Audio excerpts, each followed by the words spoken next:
was about to sleep as I usually do, and an idea popped in my head. Does our mood really affect our drawing?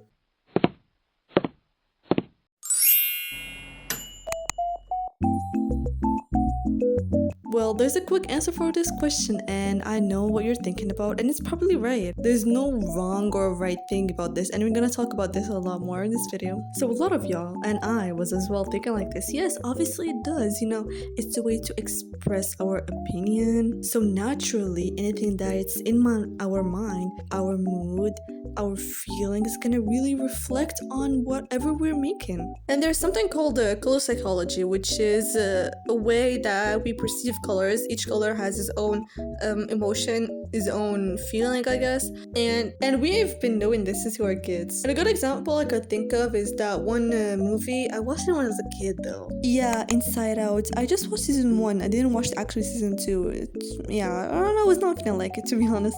And what I've learned after watching that, not only by watching that, but just in general, that we associate red with anger, yellow with happiness, what is it? Oh yeah, blue with sadness. Oh yeah, and there are some new emotions as well. I think in the season 2. Pink it was embarrassment. Yeah, embarrassment.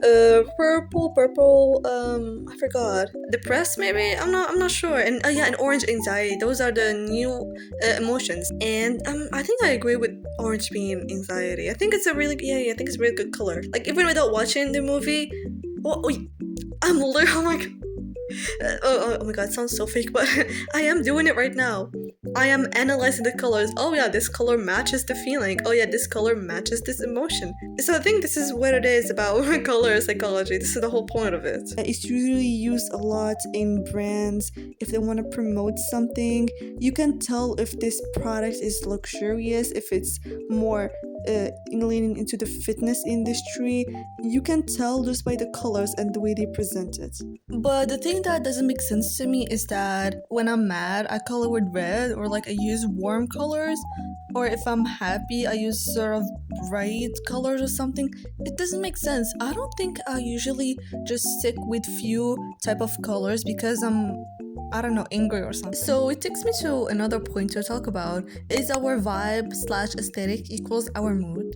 A moment of silence of me trying to be an influencer. Even though I agree that some colors reflect some emotions, but is it really the case when you want to draw? I don't think, as I said, when I'm sad, I don't really just color with blue or just use some colors like blue or like use specific colors. Sometimes even when I'm sad, I would love to use red, orange, just mixed colors. You know my art, I love mixing colors and stuff. And not just that, also there's a lot of people who maybe, the gothic aesthetic, or maybe some creepy creatures.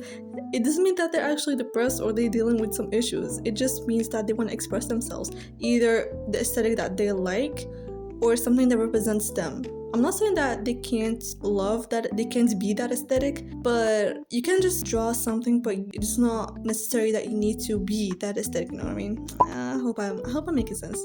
And that's why I've made this video actually. I've seen both of the sides, and both of them are valid in a way, but I don't really strongly agree with especially the first one.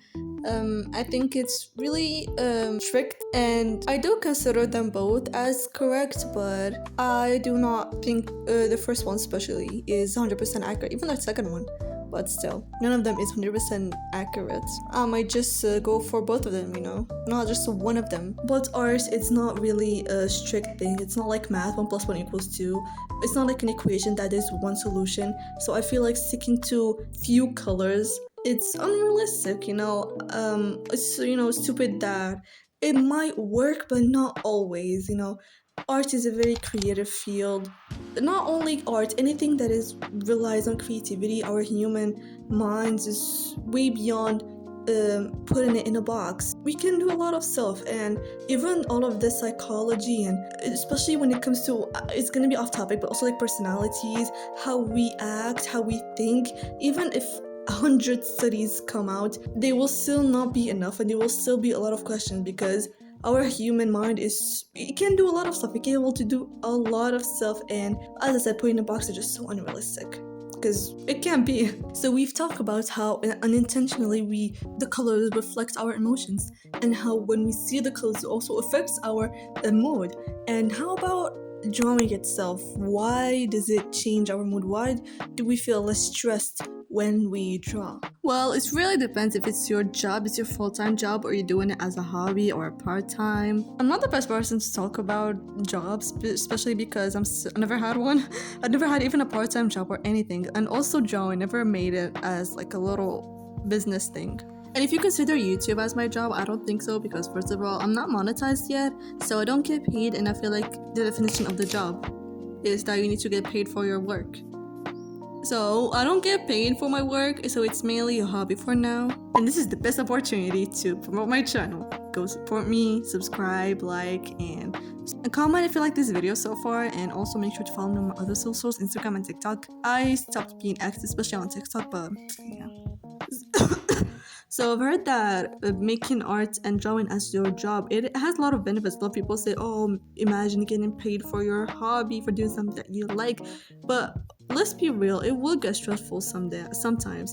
And it depends that if you had to release that stress, especially if drawing is your main hobby, and especially for me. Imagine me being stressed about my hobby and trying to release that stress, but I can't, you know what I mean? I'm really curious to see how people act in this situation. If you're in this art, animator or anything like that in the arts field, I would love to know, how do you deal with this type of stress, and how do you I'm just curious. I yapped a lot. Oh my god, someone needs to shut me up. Anyway, and okay, let's go back to the topic.